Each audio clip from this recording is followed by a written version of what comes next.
Yo, YouTube, what up? Welcome back to another video.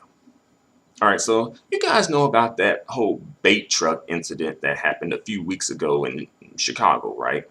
Where like the police set up a truck full of like sneakers, not quite sure of the brand, maybe Nikes or Jordans, whatever, it don't matter. So they set up this bait truck and like all these black kids, they set it up in a black community and all these black kids, probably especially black males, fell for the bait, got arrested, and are now a part of the prison industrial complex, or at least, you know, on their way to being, you know, part of the prison industrial slave plantation complex or whatever, right? So, these crafty crackers, as um, Rebel Fox, aka China Fox, says, they set up this little situation here, right? And they did pretty well. They got a new recruit of, neo slaves, right? Vic Mensa, who's a rapper um, from the Chicago area.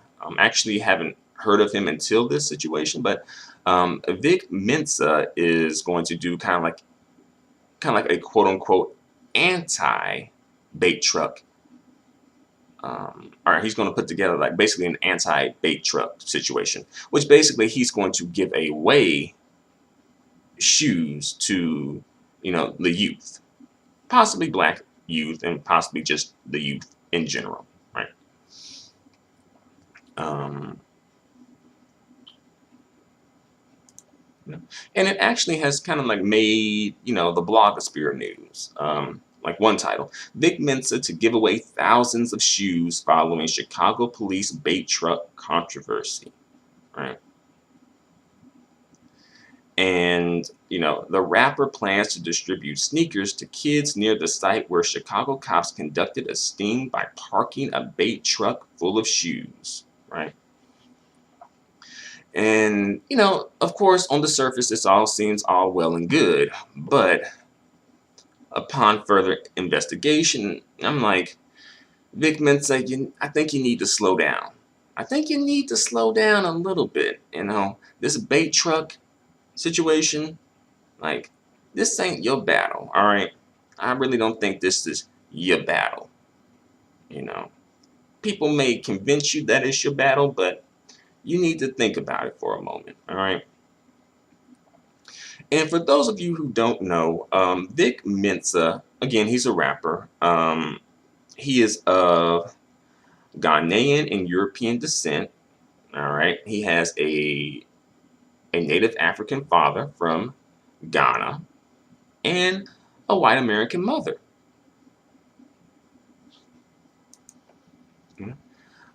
So he is mixed race, biracial, again, black father, white mother.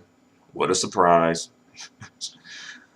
But he, wants to step forward and do something. Try to, help the situation out. You know, and of course, on the surface, this seems all well and good, but I'm like, this is Chicago. There ain't nobody else, particularly a black, a brown skin, dark skinned black man to take this role, to take this lead. Why are you kind of like taking this role or this lead? I mean, I know where it's coming from. I do, you know. But again, I just find this a little strange, just. And also, he is the founder of the Save the Money, Save Money, Save Life Foundation, which combats American racism and funds 3 programs in Chicago centered on health and the arts. All right.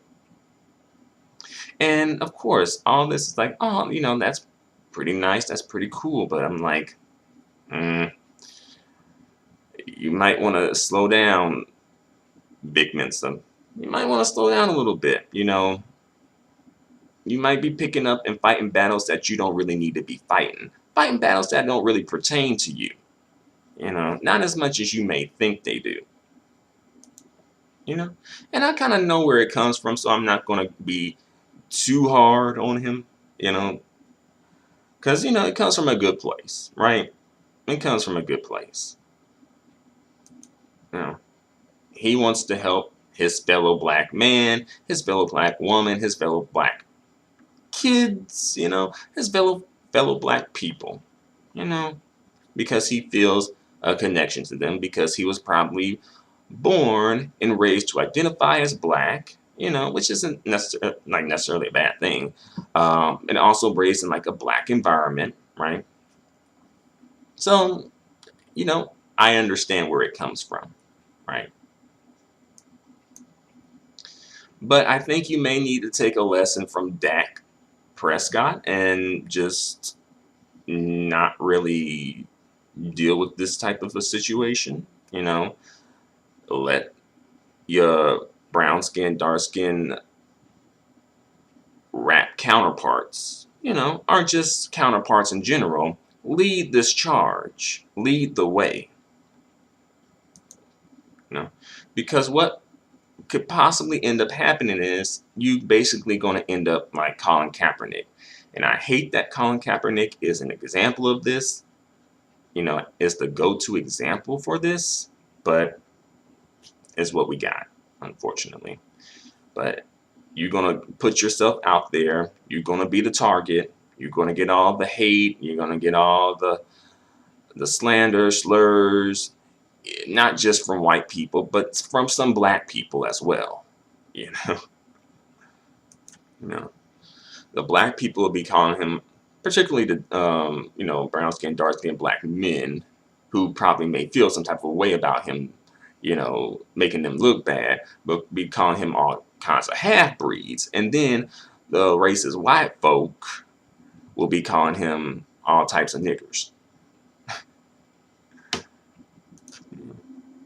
But I just think that Vic Mensa just needs to take a step back, like stop, take a step back, and let these brown skin, dark skin, black men lead the charge on this.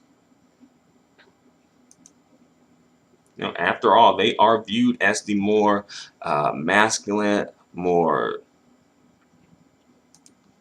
blacker, more like the blacker, stronger, all that stuff. And I think we just need to allow them to put the opportunity to put that all to use for the community. I mean, what good is having those qualities, seemingly, if you're not using them? Especially using them, especially when we need this as a community, when we need this. And also, the community will probably hype you up like they kind of did Colin Kaepernick there. They'll hype you up. And then afterwards, you lose everything. You lose a big chunk of things, whatever, then what happens next? What happens after that? So we got to check in with Colin Kaepernick. Like, what's happening now? But yeah, basically, don't let the black community use you as a mule. All right, don't let them use you to be their fight the power, beige, golden, Negro, biracial mulatto. All right, like, nah. I think we need to kind of put a stop to that. All right.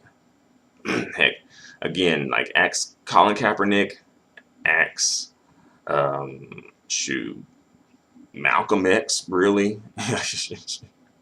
Unfortunately, we can't ask Malcolm X about it, but ask Malcolm X about it. But like, you know what I mean, all right? These police brutality situations, these prison, legal system, prison, school to prison pipeline situations, these labor force discriminations. We don't really need to be leading the charge on these type of black issues, these type of black male issues, really. But, because they're black male issues that affect brown skin, dark skin men, they're going to be viewed as black issues in general. So I don't think we need to kind of just take a step back, let them lead the charge, and then we get the spillover from it. You know, we just get the benefits from it versus the other way around. You know, because, they'll hype you up to, because you're doing the job that they should be doing. You're doing what the brown skin, dark skin men should be doing. So they're gonna hype you up for that, because it's like, hey, there's less work that we got to do. We can just sit back and, you know, like sit back and rest on our pedestal, our black community pedestal anyway. That pretty much revolves around white media and go for black women, black women that go for anything. And a quick sidebar, when it comes to the media image of black men, again, black men as a whole really don't control their image in the media. White people do, specifically white men control that image. So they can, a lot of times in these situations, black men can't control their own image. So they can't, these same black men, these black women look into them, brown skin, dark skin black women are looking to them for, media coverage or media representation. And it's like, well, that ain't happening. I don't think you really know the agenda here. I don't think you really know who's in charge here. And the same with the biracial women. White people, specifically white men, kind of give them that. Like, you can be stand-in black women, right? So basically where I'm getting at is black men don't really have the power and authority to really dictate black women's image. They're pretty much just being fed that by white men. All right. Sad but true. I'm going to bring this video to a close. I could go on for a moment longer, but I'm going to bring this video to a close. Unfortunately, I'm working under a time constraint today. So thanks for watching. Let me know what you guys think in the comment section about this. Do you think that, I'm hitting the mark there? You think that, I think you're giving me the side eye? Like, let me know. Thanks for watching.